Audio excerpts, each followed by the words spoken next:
on ultimates. Whereas if you look at BDG, they might really do much more of that. Minus the Kaisa, minus the Alistar, but still, even then, they would really rely on what you said with the Wombo combo, the ball delivery system, the shockwave to whoever the Orianna has her ball on, and this would probably put BDG in a point where we have to execute this properly, or else if we don't, they're just going to be able to run away, reset the fight, and you were talking about difference, I believe, is the correct terminology for that.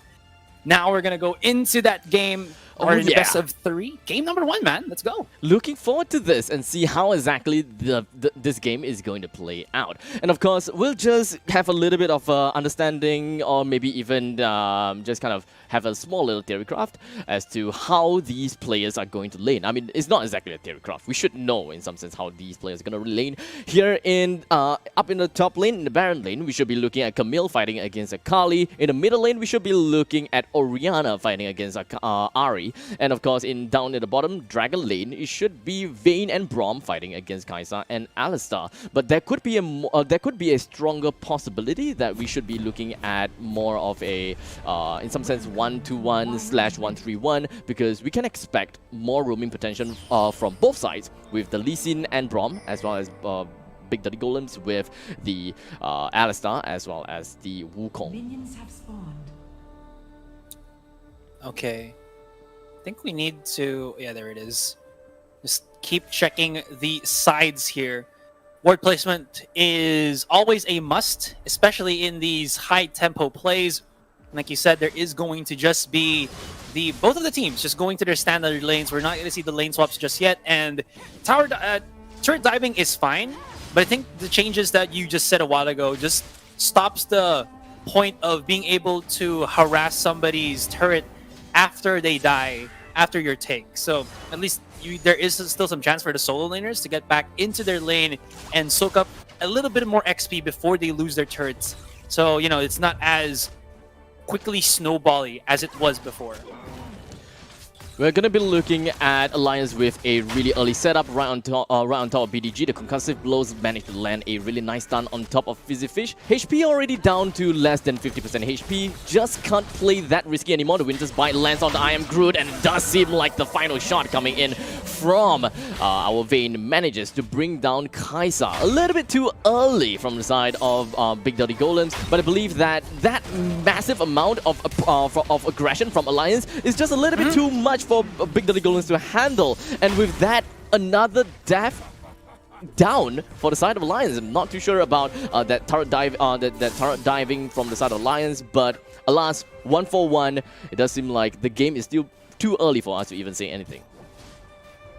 I mean, that's a kill for the support, not the ADC for BDG. So that's still a advantage for Alliance. Yeah, it definitely isn't, but I'm pretty sure Shinsekai fat-fingered, because he wasn't supposed to dash in. He knew that he was just going to back away already, because he burned the flash of the Alistar. There was no way for him to really get the kill, especially if he's like level 2, level 3, underneath a turret that's still pretty damn strong, with him not having enough HP. He just dies to that. Still, the control for this game looking to be Alliance, because they left a lot of opportunities for Raven to keep on farming. He's already 4-3 of I Am Groot here, and when he goes back into his base, which he hasn't done, if I'm not mistaken, he's going to have an item up against I Am Groot. So that is definitely not what you want to happen, because you can see the power of the Vayne already. If you can get hit by the passive of the Braum, the 3 stacks into the stun, he just harasses. The combo is just real. Look at that. Oh, does seem like the final shot coming in from the concussive blows did not quite land, but it's not that big of a problem, because I think that Alliance, they should be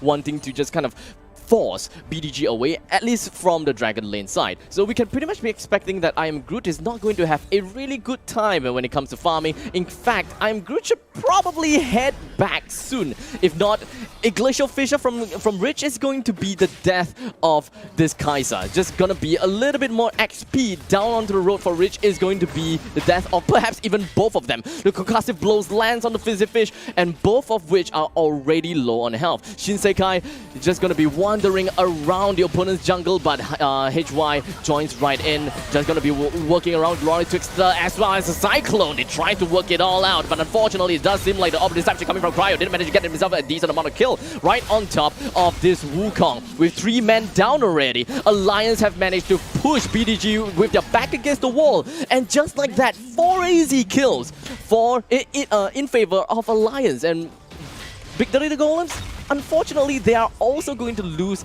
the blue Golem. I mean, that's the least of their worries here, Abstract, my man. Oh my guys, that's okay. There's a point where you know you have to get out of a fight when you make a mistake or when you lose your front line. And BDG, seeing that Hylim was still there and he got one knockup on the Ahri while her ultimate was still active, meaning that she had like 1 to 2 more dashes to get out of harm's way. And there was the Kai'Sa chasing her in, using her ability just to go in too deep to the fight, wherein she wasn't. I think she didn't see that there was like 3 more members of Alliance coming into the bottom side of the wave. That's just a beautiful charm coming in here from Cryo, and a fight ensues once again, losing the ADC and everybody just rushing in. This is the point where Alliance is just manhandling BDG. It's so close, it's so near into the game, but you're already feeling the seams breaking for BDG as Alliance gets 7 kills above BDG. My oh my, it's just 5 minutes into the game and we are looking at almost a 6,000 goal lead for the side of Alliance. That is not good. Big Dirty Golems, yes, granted, they did manage to get themselves the turret at the top lane, but that is probably their only merit. They're just going to be kind of just closing the gap a little bit more. Alliance did manage to get themselves the Inferno Drake, one of the best Drakes, by the way. So Big Dirty Golems, they do have such a huge hurdle to just kind of get themselves across. This is already, I would say, deterring for them. Probably one of the best ways for BDG to just play right now is to keep their jungle intact, but this is where they start to be a bit more afraid. If Hylim just does not do anything here, he's going to be in a really bad spot, although nice little dodge onto the charm. Cryo's not going to be able to capitalize, but they weren't even looking at Hylim. They were looking already to set their sights into the turret. It was the first blood of turrets for BDG, which is great, but they returned the favor in the blink of an eye as they rotated 4 of their members on the top side of the map here. Cryo spots at the 1, but doesn't really want to commit onto Hylim as he knows that there is going to be that invisibility up for the Wukong. Everybody else from BDG is playing alongside this map here, and we're going for the polar opposites. North Pole, South Pole. Seems like Sarah is going to commit his protocol there, and Cryo is just in a really bad situation. Might be able to get out of harm's way, and she was able to gulp the wild beans or the wild fruit and still keep herself alive. Is she going to be able to charm in Sarah back into the embracing hands of that turret? It's not going to happen, and the commitment comes out. Iron Groot finally getting the kill, but here comes the other members from Alliance going in for the punish. And the Glacial Fissure lands right on top of Iron Groot. There's no way that Groot is going to get himself away from all of that. And just like that, it is going to be a 1-4-2 trade, and Alliance should be able to get themselves with yet another turret, or perhaps go for the next objective. Since they have lost Camille, they have also lost Kai'Sa.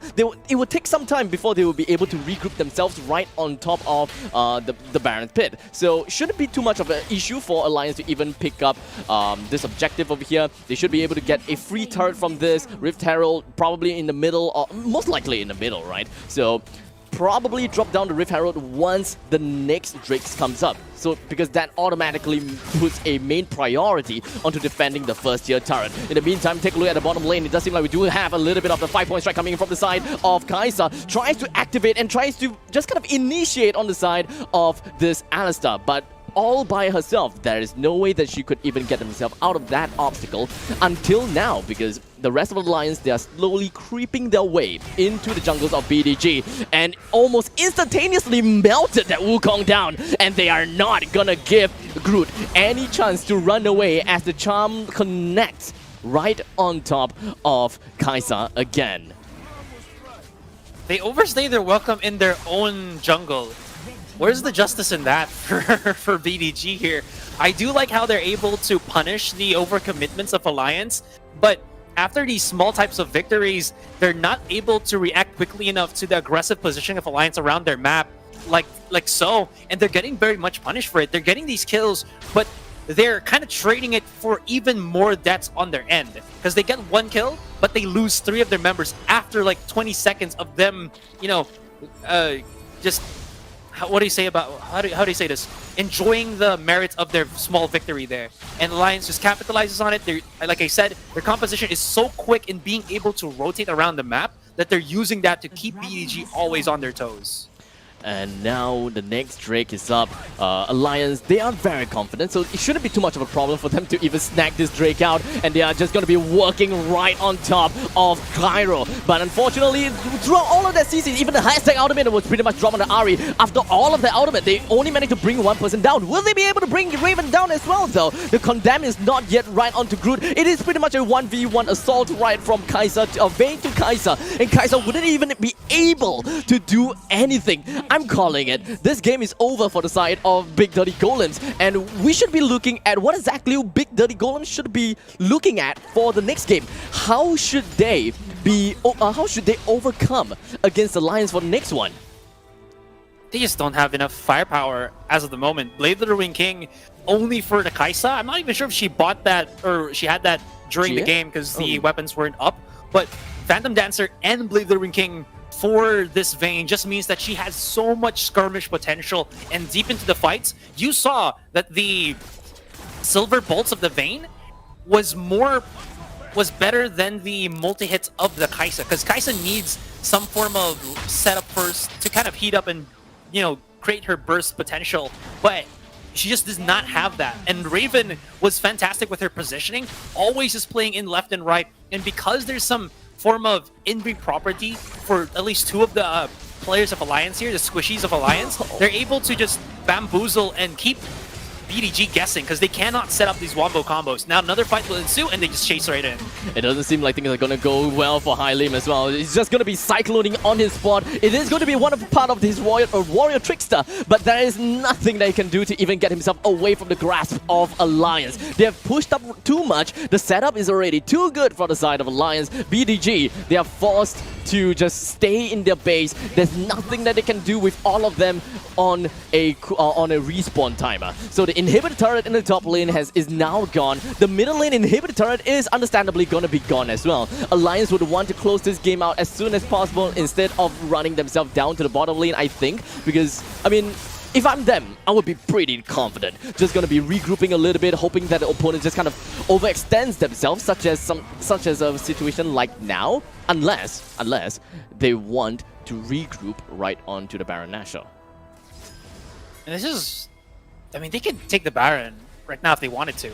They forced the Shockwave out of the Orianna here, and this is it's just no bueno. Anyways, Fizzy Fish, he's gonna get the exhaust on Raven, but when Raven is going in at like 1,000 miles per hour, and exhaust that lessens your percentage by a couple, will only put him like 800 miles per hour. It's still pretty big, and he's just able to run through his opponent. Like you said, they're setting their eyes onto the Baron, and even if Akali is gonna be in this 1 versus 4, that Smokiverse allows her to just play around and still deals a significant amount of damage, even using the Sawyer's Hourglass to take down Groot. He's burning, he will survive, but the Baron still goes into the hands of Alliance.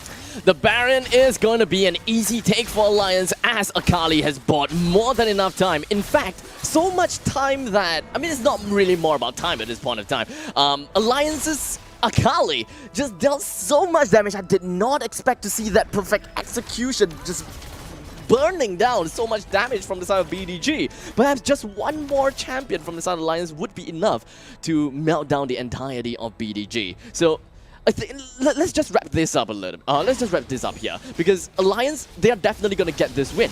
I'm just looking forward to see how BDG is just going to be using this game as a learning outcome, because the early game down in the Dragon Lane is going to be tough for I Am Groot to even handle against Raven. They need to probably change things up a little bit and ensure that Raven is kept in control. Hylim's just prolonging the inevitable. Now, one thing that I do want to point out here, Abstract, that was a big 4K ult from the... Oh no, from the Shockwave, but at the end of the day, it's just a tad bit too late. And the point that I was gonna tell you, Abstract, here is we talked about the wombo combo for BDG, but when you saw those team fights happen, there was one thing that was pretty obvious when we were seeing the match unfold, with the fights unfold, is that the damage output from BDG was exceedingly lacking. They can knock up people left and right.